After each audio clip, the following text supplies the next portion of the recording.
Hello, it's Jane here. I just thought I would pop in quickly before the start of the episode to say, wow, wasn't that a big shaky earthquake we had the other day?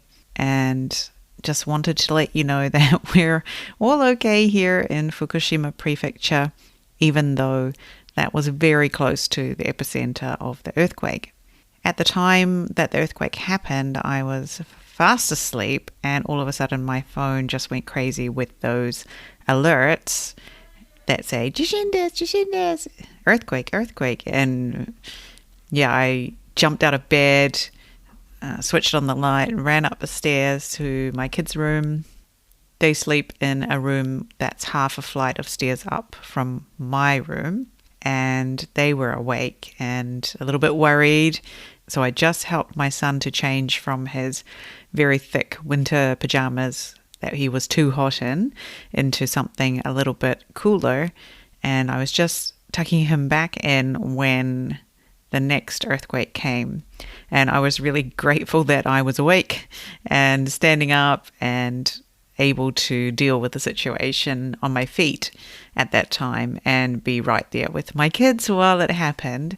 It was pretty rough. I was trying to think, how would I explain this to someone who had never experienced this kind of earthquake before? And this might be a little bit more easy to understand if you're from New Zealand, but the way I describe it is like standing on the back of a flat deck truck going over a cattle stop that just goes on and on and on for, a good couple of minutes. That's what it felt like. It was so juddery and so sort of intense. I don't think we've had one like that before of that magnitude here that was so shuddery and sudden like that. Even 11 years ago when the earthquake happened, it was much more wavy. I just remember it being sort of like almost I was surfing and the road was waving towards me, whereas this was something quite different. So when I felt it, I knew, this is very close to here. And my friends in Tokyo were feeling the earthquake a long time after it had already stopped here. And when I went downstairs to see what the story was, I picked up my phone and there was just this huge list of messages from people saying, "Are you okay? Are you okay? How are things where you are?" And I was so grateful for that. And I really want to thank all the people who reached out to me at that time and checked in on me and my family. And in the days afterwards, just a lot of care and positive thoughts were really, really appreciated. We didn't have any damage here in Fukushima, thankfully. Unfortunately, a little bit further north did get quite a lot of damage, and you may have seen the Shinkansen or the bullet train on the TV that had stopped and derailed, and could be weeks before that is repaired. But for us here, there was no major damage, but the kids did get a day off school the next day, and they were really thrilled to wake up and be told, "Oh, actually, you don't have to go to school today." And the reasoning behind that was that the city, and I think it was the whole prefecture actually, decided that it was unsafe to send kids to school when they hadn't assessed the situation. So they called it a day off and the kids stayed home while they cleaned up the mess, or there may have been broken windows in some schools and things, and perhaps the water supply was off in others. So my kids got to stay home and they were really happy about that. And I was actually really happy to have them near me because our nerves certainly were pretty frazzled for a couple of days afterwards. So I just thought I would jump in at the start of this episode and add this onto the front of this episode with Beth, because we're actually speaking about disaster preparedness and earthquakes and things in this episode. And it's just really weird that this happened just a little bit before it was due to be released. So anyway, let's get on with the show. Hello, you're listening to the Transformations with Jane podcast. I'm your host, Jane Nakata, a New Zealander living her best life in Fukushima, Japan. I'm a podcast consultant and the creator of Pod Launch with Jane, a system that helps you create your dream podcast without all the drama and hassle, leaving you more free time to do the things you love to do. This show is for people who want to hear stories of women who are doing amazing things here in Japan and across the world. You'll find loads of inspiration for how you can live your best life wherever you are. I'm glad you're here. Let's get on with the show.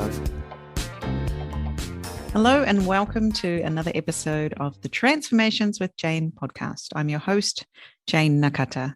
Today we have a wonderful episode for you about being prepared for when disaster strikes. So by the time you're listening to this episode, it will be after the anniversary of 3/11 here in Japan, which for me is always a time of year to stop and check, am I prepared for any potential disasters that could happen in my neighborhood or when I'm away from home even? So this episode is with Beth Yokohara. She is an Australian who has lived in Japan for 14 years, and she is part of Wanavi Japan, which is a NPO or NGO, a nonprofit that helps people to become more prepared for earthquakes and other types of disasters in Japan. They also provide life skills and cultural workshops as well. You can find all the references to Wanavi in the show notes, and in particular to the Earthquake Preparedness Help Card, which Beth talks about in the episode, which we would love you to print out and to put into your wallet and have it with you just in case you need one. So as 3/11 has passed by again, and we are now into the 11th year since that massive earthquake, tsunami, and nuclear disaster hit Tohoku in Japan, it really is a time to stop and reflect and to check in with yourself. How's my disaster prevention looking these days?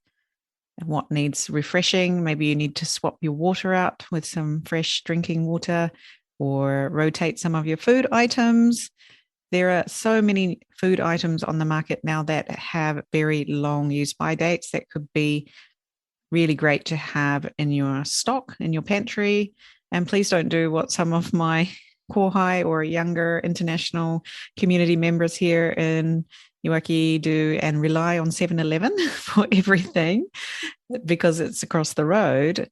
It's not an extension of your kitchen, right?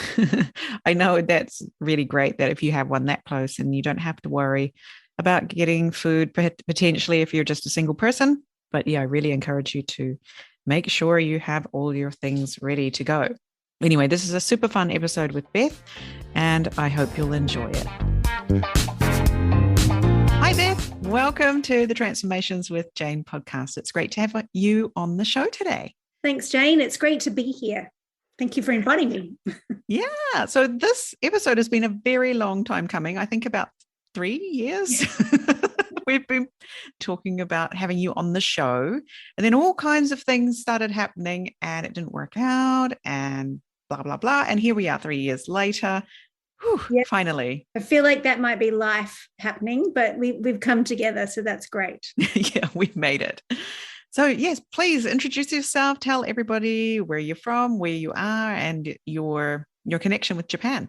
Okay, so my name's Beth Yokohara. I always try and pronounce it the Japanese way, but now I'm living in Australia. I guess I'm Beth Yokohara.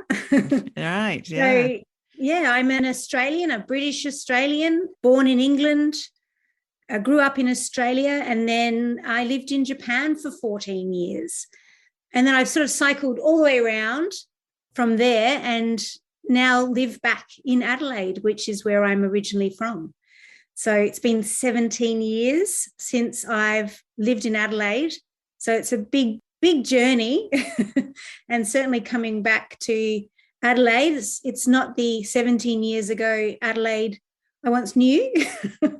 So it's been a big learning curve for me. Yeah. Can I ask you a little bit more about that? Like, what was it like getting back to this place where you originally come from all these years later after you've been in Japan for such a long time? It was weird. I mean, I moved back to Australia and I moved back to Melbourne. And I did that because Adelaide's not a very big place and the diversity is not huge. And I have a Japanese Australian family. So I really wanted to be able to support both of those cultures. And Melbourne has a selection of bilingual schools, primary schools, they're government schools, so it's fantastic. So I decided that we would move to Melbourne, and there's lots of connections, I had family there, and it's a really fun place to visit. So the rest of my family always wanted to come and visit. And then I moved to Adelaide. But I guess moving back, it was a huge change. The Adelaide and Australia and Melbourne that I knew was sort of 15 years ago or 17 years ago for Adelaide. It's not the same place. And I would visit, but, being a visitor and being somebody who lives in a place is a really different thing, and you don't access the same kinds of resources. So it ended up being this really steep learning curve, and a lot steeper than I thought.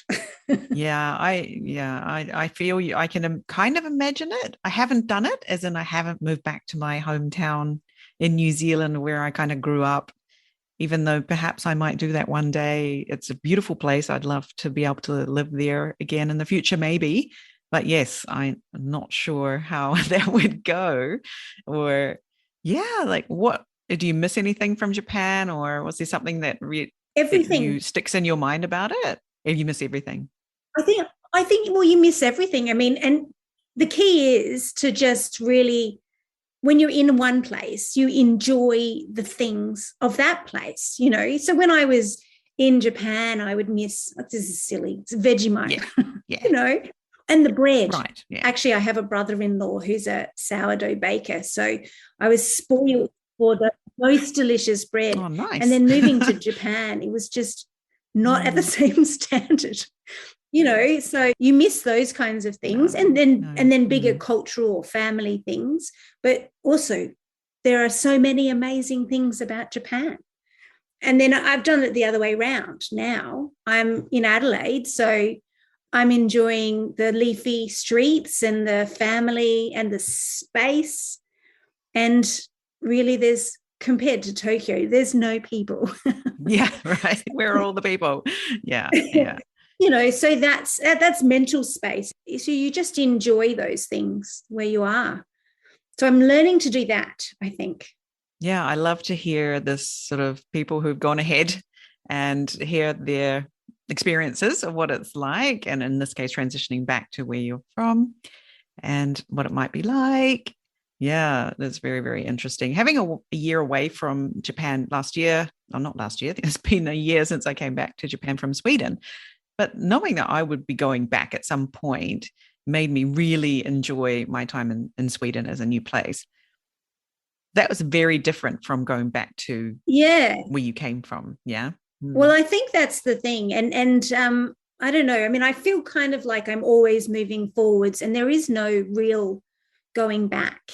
The person that I was 15, 17 years ago was not a mum. I was not, I'm not going to say middle-aged.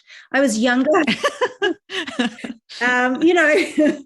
It was a different life circumstances, and I had different lifestyle, and a different things that I wanted out of life, and how I lived in any place that I live is really different, and how I interact with it.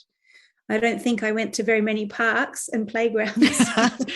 Weren't up to where the best swings are and the best slides, no. Or where the monkey bars are. Right. I didn't know that was something I would even have to research. But I know now. Yeah. So, it's all of those things. And I think also, I had my children in Japan. Mm-hmm. So my eldest was born in Japan, in Tokyo. And then my second daughter was born in Adelaide, but it was just for a couple of months that we were here because she was a December baby, and for support reasons, it made sense for us to, come to Adelaide because flights in December are crazy. So, my children had their baby years and their young years in Japan. Mm-hmm. In my mind, that's where I raised my children, and so it's such a change of what you do with your life, and you build relationships and friendships. And that sort of those first years is such a changing time for you. You really have forged strong friendships. Yeah. And I think Adelaide people do that with other Adelaide people. And so moving back, I don't have mum friends in the same way, you know, or that support network. Yeah. My support network's still in Japan. Right. Yeah. That's a good point. Yeah. I agree. Like, same here. Built my strongest connections are with the people I met when my first child was born. Well, that's it, isn't it? Yeah. And So they're still my was connections now. Yeah. Yeah. Those are sort of life connections, I think. I'm not sure, but I think so. So the reason that we're talking today is that, well, by the time this episode comes out, the anniversary of 3/11 in Japan will have already passed. Yeah. But we're talking together today because of what happened on 3/11. Yes. 11 years ago now, it will be. Yes. Coming around to that. Last year was the 10th anniversary. That's right. So I have going on 11-year-old, so it's always easy for me to remember exactly how many years it's been since the disaster, because my daughter was born in the same year, a little bit after, 3 months after the disaster she was born. And I always thank the higher powers or whatever every day that she was not born yet. She did not experience what happened on that day of 3/11, that she does have any memories of it, because it was such a shocking horrible event for everyone. But we learned a lot from that experience, and we're here to talk about that today. So, Beth, I'd just love to ask, what was your experience on that day? Well, I, like yourself, I've got a 10-year-old turning 11 this year. And so my daughter was 5 months old when the big earthquake happened, 2:46 when it happened. So, you know, she was on the outside. Yeah, not on the inside. Yeah, well, we were actually at an international play group. Oh, wow. And we just all started heading home, and it was all people in that local area. So we all had these tiny babies in ergos and bjorns and carriers and all that sort of thing. And I just walked in the door, went into the doorway to take cover, had my phone in my hand already, and was immediately texting and trying to get through to my husband and couldn't get through. And it was a shocking experience. It was so scary. And I think we all have this idea that somehow when we become mothers, we, I don't know, innately, magically know how to be a mother and what to do in all of these situations that are presented to us. And this was not the case. I was totally at a loss and didn't know what to do. So that was my experience. Just, I was texting my friends going, and those were the people that I could get through to first, because that's how we connected, through Facebook and social networking services and things like that. Whereas phone calls and all of that stuff couldn't get through. It was scary. It was blocked. Everything was blocked and not working for days. Yeah. And I was on the 14th floor. Apartments was on the 14th floor. But after, about, it was at the end of 2011, I came across this advertisement for an earthquake preparedness workshop. It was a charity event at Willowbrook School, International School in Tokyo. And I thought, I'm there. Absolutely. I have no idea what I'm doing. I need to know. I need to know how to set up my house. I need to know what I'm supposed to do during the earthquake, after the earthquake, what to expect, and how to go from here where I'm not feeling really nervous at every truck that goes by, that rattles a little bit, It was quite a lot of anxiety that was built up from that moment. Definitely, yeah. And that earthquake preparedness workshop was the very first workshop by Wanavi Japan, before we were Wanavi. And so I went to that workshop and I was like, everybody needs to know how to do this. This is a community who struggled to get information and access, anything in their own language and know what to do. And that's terrible. Everybody should have earthquake literacy when you're living in a country like Japan where earthquakes occur. And then you don't have to feel scared. You don't have to feel worried, and you can take the correct actions that are going to save your life. And so that's me. From that point onwards, I've been with Wanavi, And we've built up, from that point to a non-profit organization that does earthquake preparedness across Tokyo, now across Japan. Wow. So yeah, coming across that workshop has had a huge impact on your life and where your life is going now. It was just your jam, right? You were like, yeah, yes, this is it. absolutely. As Yeah, I mean, yeah, absolutely. as someone who was magically prepared on that day, just by sheer luck and what happened in New Zealand 2 weeks before with the Christchurch earthquake, Yeah, and hearing my family that lives in Christchurch experience, oh, when an earthquake happens, you can lose your water for 2 weeks. You can have difficulty the accessing lifeline. food and all of these things. I thought, wow, if an earthquake of that scale, magnitude, destruction can happen in a place like Christchurch, where earthquakes didn't happen in Christchurch, right? Nobody would expect to have an earthquake like that there. Yeah, I thought they can happen here where I live in Japan, even though people believed here in Fukushima that earthquakes don't happen in Fukushima, because why would they have built a nuclear power station up the road from us if yeah, an earthquake was going to happen in Fukushima? That is what people were saying to me when I was saying, are you prepared for an earthquake? Because look what happened in Christchurch in New Zealand. It was all over the news.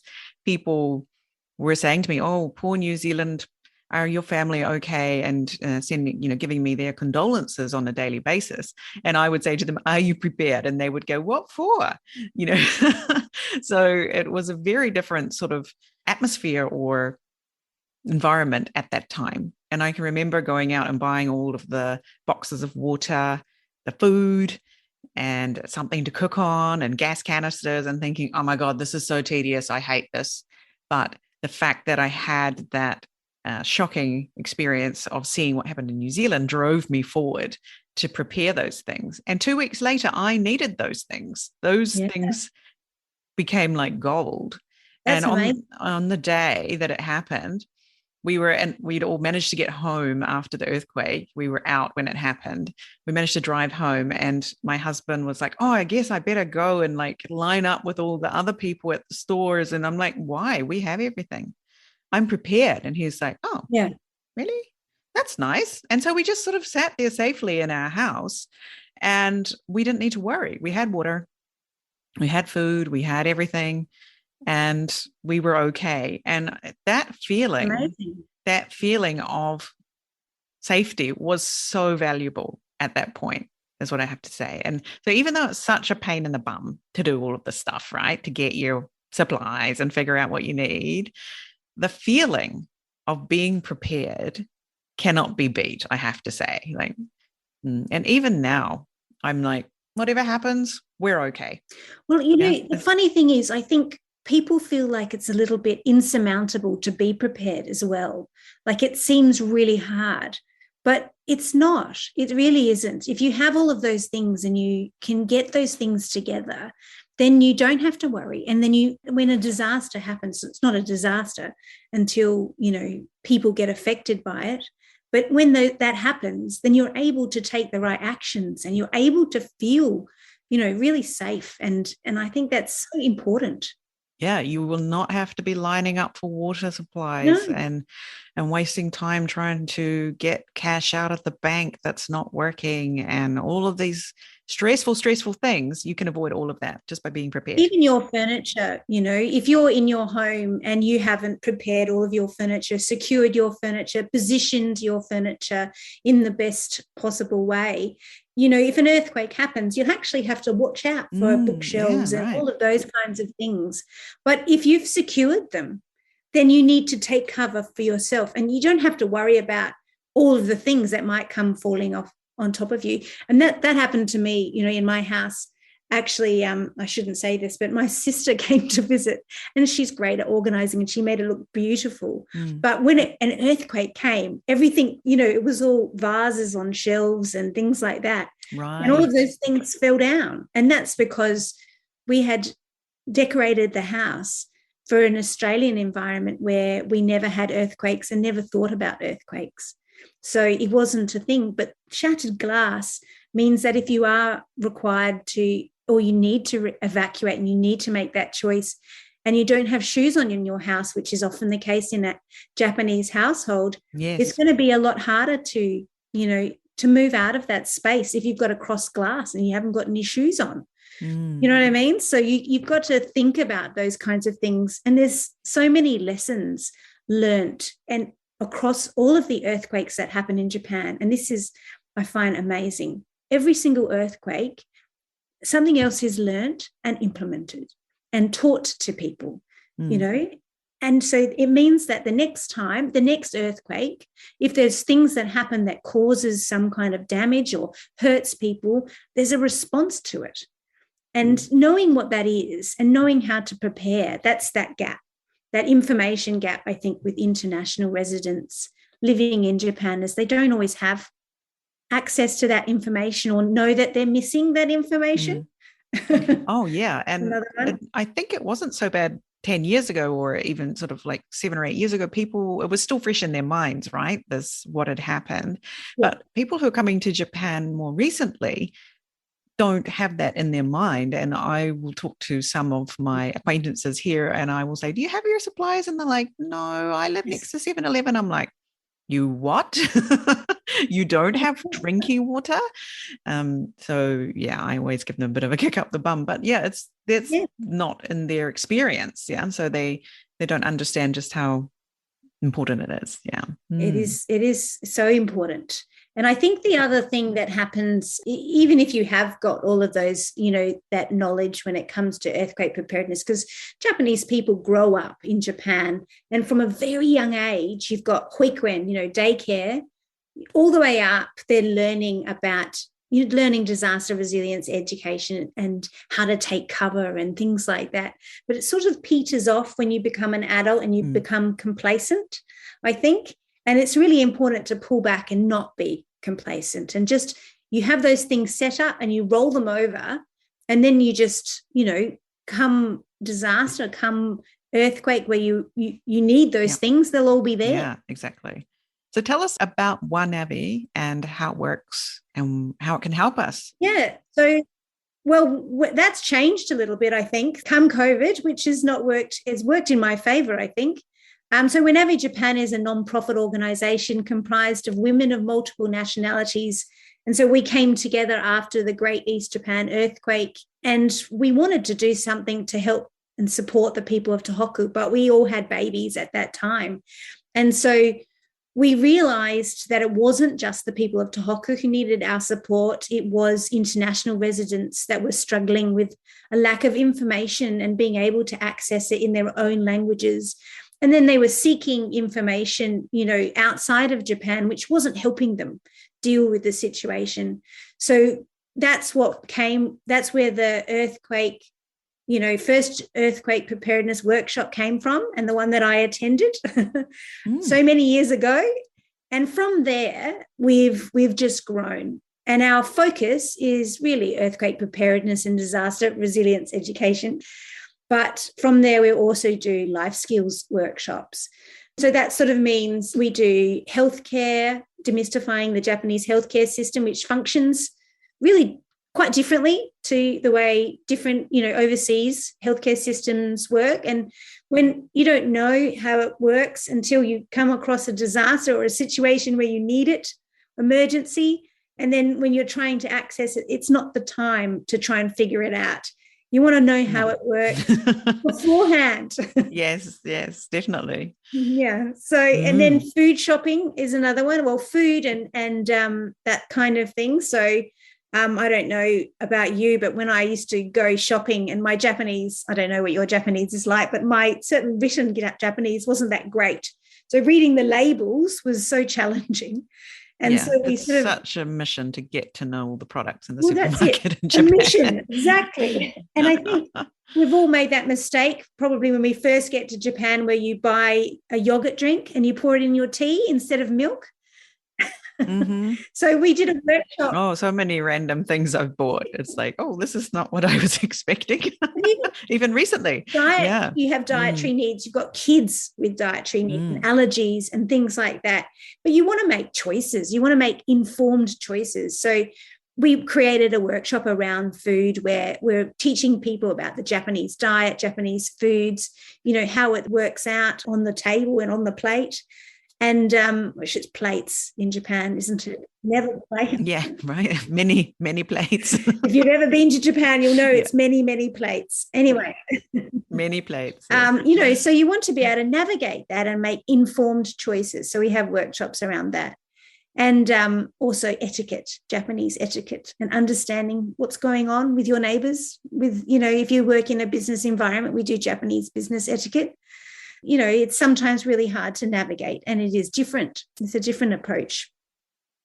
But there's a lot of aha moments, I think, where people go, oh, so that's why that's happening. Oh, yeah. So we do a lot of aha moments.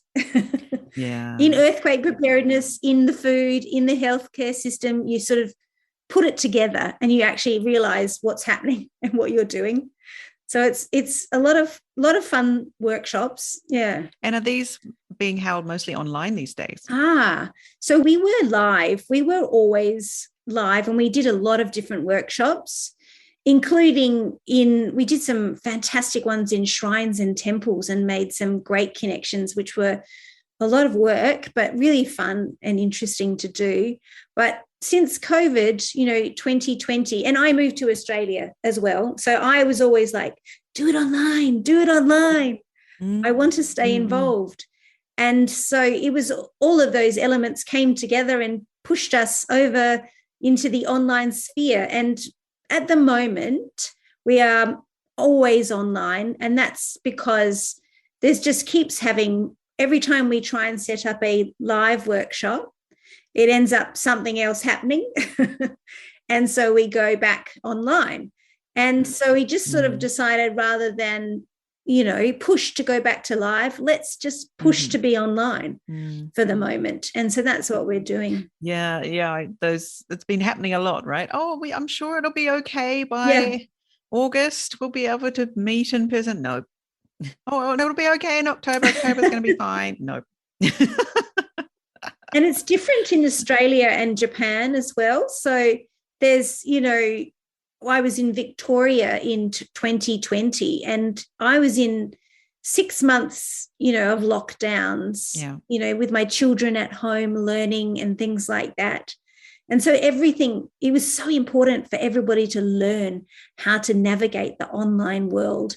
And we had this fantastic opportunity to do so many cultural workshops with an organization that we had a relationship with, and earthquake preparedness and all sorts of things. And it was a steep learning curve at first. And then, it's really comfortable now. Yeah. So it's great. Yeah, I'm thrilled because I've been working online for 13 years now, it turns out. I just checked it the other day when I got my first online job teaching English online. And so it's like, finally, everybody else is caught up, because it used to be a real mission to get people to come on a Zoom call and all of these things. But now it's just like, here's my link. Okay, thanks. See you then. And people show up and people are Zooming, and it's great because I live in Fukushima as well. Yeah. And so now I can be as connected as you can be in Australia with people doing things in Tokyo that I want to be part of. Yeah. But I haven't been able to get to in the past because it's just a bit too far to go. It is, yeah. Yeah. So now I feel much more connected, and I'm very happy living here in Fukushima and enjoying it. Yeah. I'm excited about being able to continue that connection. I mean, Japan is such a huge part of my life, and Winavi as well. So continuing that is so important. But it also means that our workshops, earthquake preparedness, we've been a little bit stuck to the community in Tokyo, and it's a big community. To be fair, it is a very big community and a big international community, but we can go beyond that now.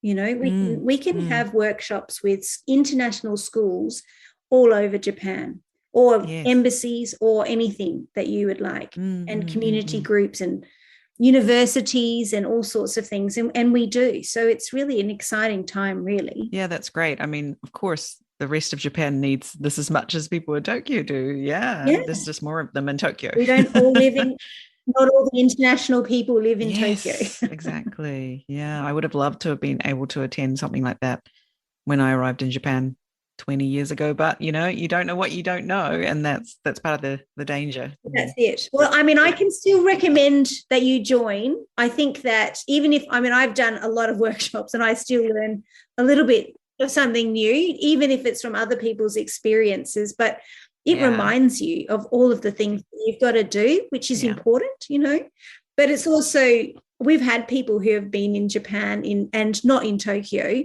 that have been in Japan for over 20 years and have gone and joined our workshop and just been like, why didn't I do this 20 years ago? I said, because we weren't around.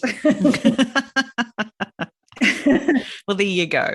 If that's not going to get you in a workshop, I don't know what is. So what's coming up for One, Abby? What can people join? So if we're talking sort of from April onwards this year in 2022. Well, we run our workshops through community groups, schools, and things like that. So we have our workshops. We don't have a space, and we don't organise participants. We ask organisations to do that. And so what we're doing, well, what I'm doing, I should say at the moment, is I work on the school side of things. I'm a primary school teacher background, and I still work in Australian schools in Australia. But my focus is on schools, so international schools and preschools and things like that. And I work with a colleague of mine, Yayoi. So we try and get parents, communities through PTAs and things like that to hold personal preparedness, earthquake preparedness workshops. And then we do professional developments for teachers and staff and educators. And that's sort of twofold. We want them to have their own personal preparedness, but we also want them to be confident in earthquake literacy, to be able to teach it and support it within their schools. So we want them to be able to look at their classroom and identify the hazards and the safe places. And when they're going on walks and when they're moving around their community, to be able to, work with that and really know what they're doing. And also the conversation with children. You want to have the confidence to talk about disaster resilience education. And if you don't have earthquake literacy, it's really hard. So that's really important. So that's the parents, the staff, and we also work a bit with students. It depends on the ages, obviously. We have resources for the younger kids. We have kamishibai. I don't know if you know kamishibai, the Japanese traditional storytelling on cards, which is super fun. And we had a great opportunity to work with Shizuoka University, Dr. Fuji, translating a fantastic kamishibai resource, teaching those early childhood, early primary about earthquake preparedness and tsunami. So those kinds of resources, and of course, songs and dances, you got to do cartoons. There's nothing done in Japan with about a bit of manga. Yep. Or a fluffy person dressed up. There wasn't those giant fluffy we don't do that. We don't take any fluffy suits. Maybe if you provide the fluffy suit, I don't know. What are they called? The yurukyara. Those people who dress up in those things. Wow. It used to terrify my daughters. Oh, really? They didn't like them. My kids loved them, and I thought, why are you not terrified? One of them loved them. The other one was terrified. It was, and especially that, the blue dog, the Fuji television blue dog. Okay. Horrified. It was just she would run screaming. It was wasn't funny. Life in Japan. Yes. One of those aru-arus of Japan. Yeah.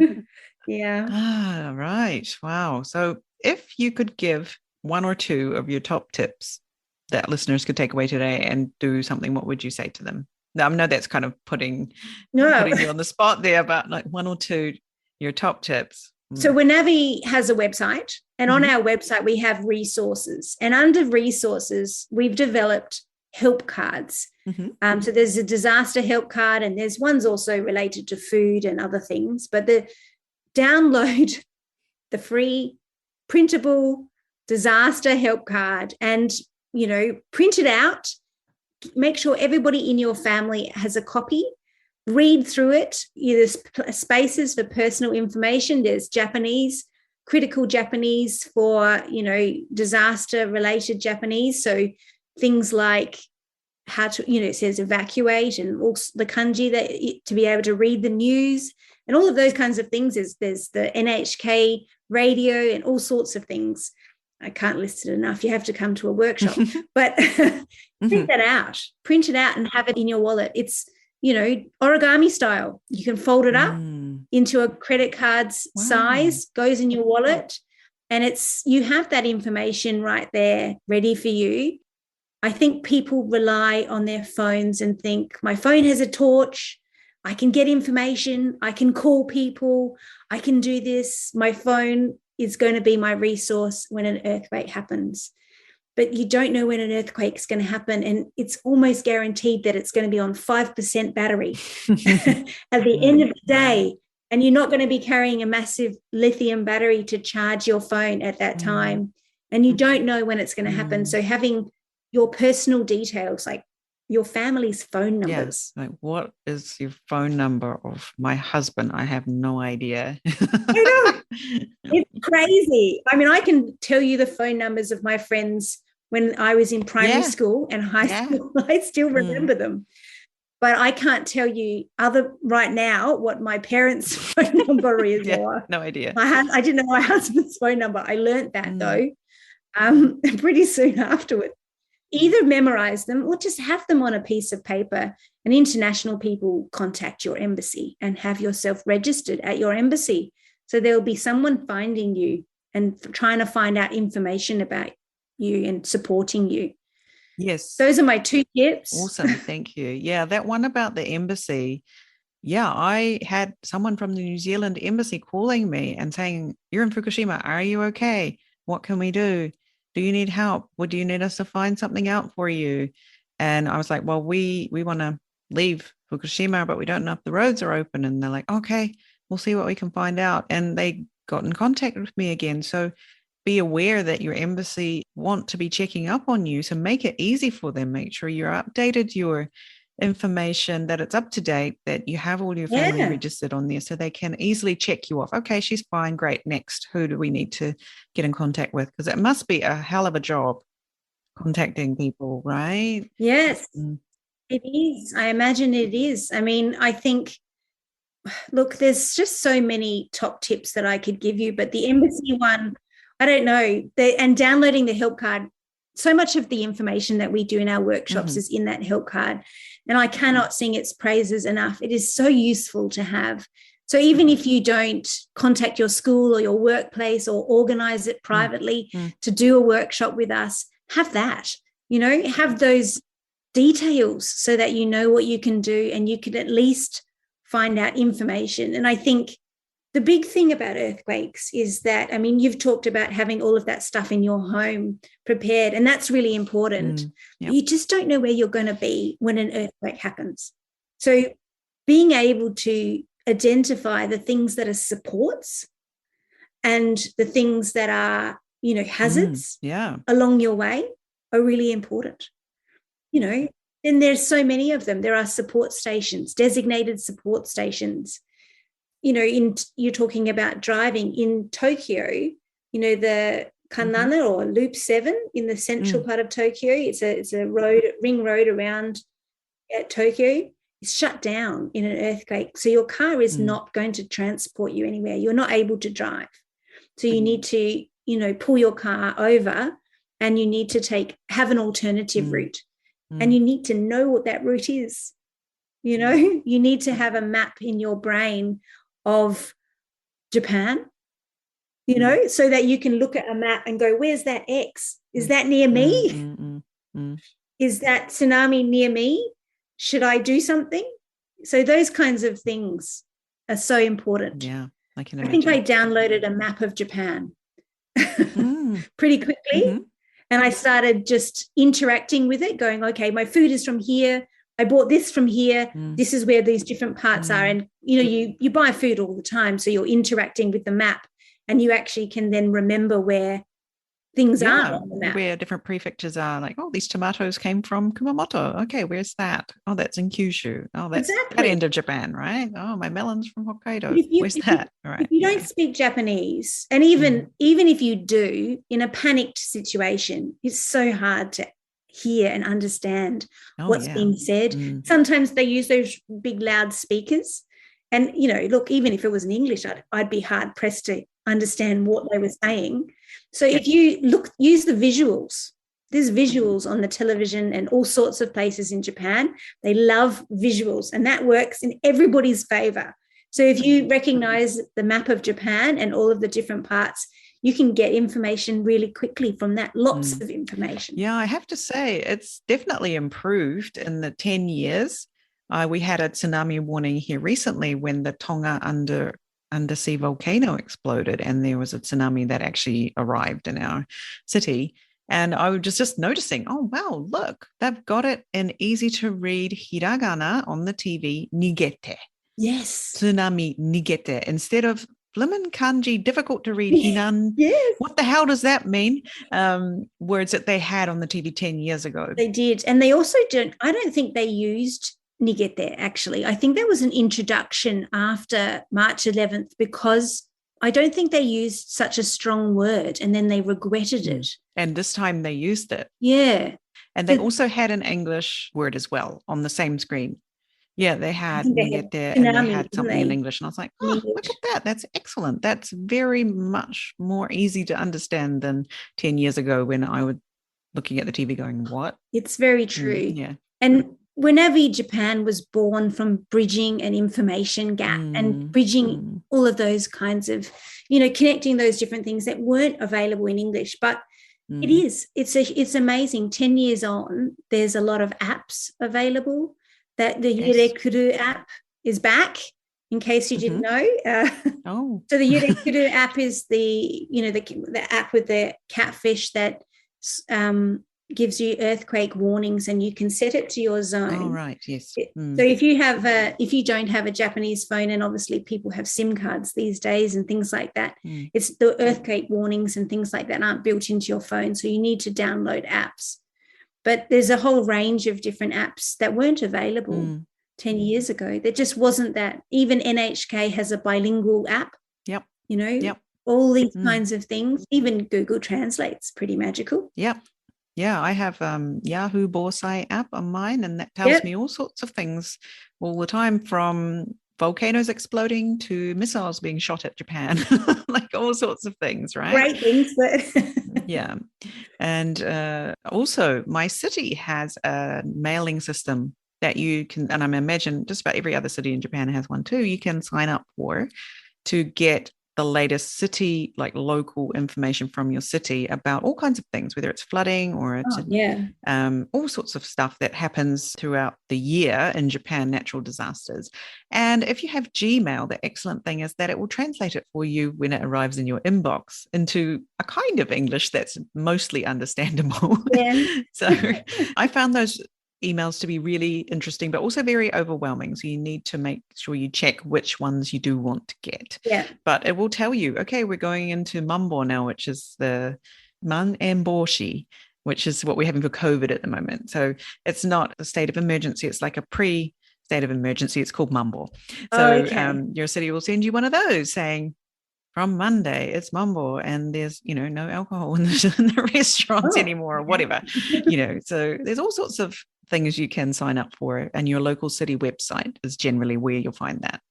It is very dependent on your city, though. There is a vast array of resources that are available, and some places just have a lot more, and then other places have a lot less. I mean, in Tokyo, Minato-ku is the number one probably ward that has the most number of resources that you can. I mean, there's the Minato-ku app, so even if you don't live in that area, you can still get information about Japan and about Tokyo and things like that. So there's lots and lots of resources that I think trying to navigate and find out what you have available to you is still hard, particularly if you don't have any level of Japanese. You're just doing regular survival things and trying to not buy yogurt drink to put in your tea. Or eggs that aren't like onsen tamago or something, right? Yeah. No, I want to buy onsen tamago. you go. That's something I miss. Onsen tamago. Yeah. Well, I tell you what, you don't get them in Australia. That's for sure. No, right? I don't think those are in the store. That's for certain. Yeah. Well, thank you so much for sharing all of your knowledge and just getting us a little bit excited about something that can be, people think might be tedious or boring, or I'll do it later. No, let's just go and download that thing now. We'll put a link in the show notes. All we have to do is click the show notes, click the link, go over, download it, print it out, get that in your wallet. Absolutely. And start ticking things off. I mean, you're most welcome to contact us. We freely answer questions. You know, we're very happy to do that. And if you want to organize a workshop through your community group or workplace or school or whichever one it is, we're very happy to do that. And we're happy to talk to different people and share different information. I can't say that I don't recommend that the number one thing to do is our workshop, so you can navigate all of that stuff and have an opportunity to ask all of those questions. But minimum, definitely disaster help card. And that's going to get you, a long way along to being prepared. Yeah. Thank you so much for inviting me. That's fine. That's great. And it was so lovely to talk to you after all this time of it not working out to have you on the show, but it has worked out, and just in time for the end of March as well. So thanks so much for coming on the show today, Beth, and keep in touch. Thank you so much, Jane. Appreciate it. So that was the episode with Beth Yokohara. I really loved how she's so passionate about being prepared for emergencies in Japan. And you just never know when the next one's coming or what it might look like. It could be a massive typhoon. It could be flooding. It could be a volcano erupting, earthquakes, you name it. Japan has it all in this respect. And I remember one typhoon we had a couple of years ago now that turned our city it destroyed a huge chunk of our city through flooding, not through the wind, but through the flooding and just the amount of rain that fell. And it took months and months and months for it to be cleaned up. So even just having an idea of where the disaster zones are or where things have happened in the past in your city, where you live, what could happen around you, and also what could happen while you're out and about. Do you have things in your car that could be useful if you can't get home, especially if there's snow, for example, or there's been an earthquake and the road is destroyed? That was one thing that happened more than 10 years ago, was roads were disrupted and it was hard to drive anywhere. What if you can't get home and you have to walk and you've only got high heels? Maybe it's good to have a pair of walking shoes. All of these kinds of situations, it's really good to think about. And as we mentioned in the episode, having all of that prepared means you can kind of relax and just know that you'll probably be okay because you've done the preparation. So I hope you enjoy our episode. Please reach out to Beth and say hi to Wanavi on Instagram. They're Wanavi Japan 2011. Those are the numbers. And say hi, say, heard you on the podcast. She'd love to hear from you. And she'd love to hear that you've downloaded the Earthquake Preparedness Help Card. I think that would be very useful. And she said, make sure when you print it, that you print it double-sided, because it's meant to be one sheet of A4 paper that you then fold up nicely to fit inside your wallet. You don't want it to be two sheets of paper. So that's a clever hint there as well. So that's all for today. I hope you enjoyed the show. Thank you so much for listening as always. That's all for now. Bye-bye.